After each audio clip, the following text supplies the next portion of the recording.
ব্যস্ততার মধ্যেও এত সুন্দরভাবে একটা সন্তানকে গড়ে তুলেছে। এই সন্তানটা এবং কত ভালো ছাত্র, তার ম্যাডাম, এই যে তার টিচার আমাদের সাথে, তারা হচ্ছে মানে আমরা যখন এই স্বপ্নটাকে গড়ে তুলি এবং এইরকম বিভৎস হয়ে মানে আমরা আসলে এটা মেনে নিতে পারি না। আমার মনে হয় না বাংলাদেশের কোনো মা গত রাত্রে ঘুমাতে পেরেছে, আমরা পারিনি।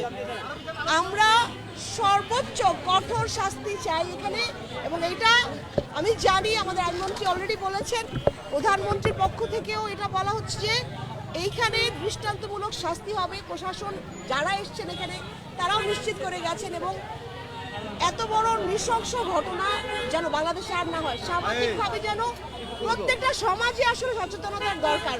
আমার বিল্ডিং এ কারা থাকছে, আমাদের বিল্ডিং এ এই মানুষগুলো কেমন, এই জিনিসগুলো জানাও দরকার।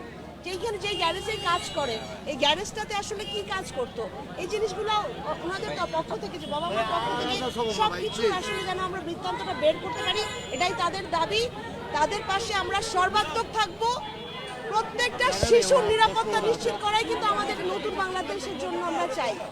আর এইরকম মানে অস্বাভাবিক যে সমস্ত ঘটনাগুলো, এই মানুষগুলো আসলে আমার মনে হয় স্বাভাবিক না। তো এই সমস্ত মানুষজন আসলে এই সমাজে যেখানে আছে, যে বাড়িতে আছে, মহল্লে আছে, আমার মনে হয় এইটা সচেতনতা আনা উচিত।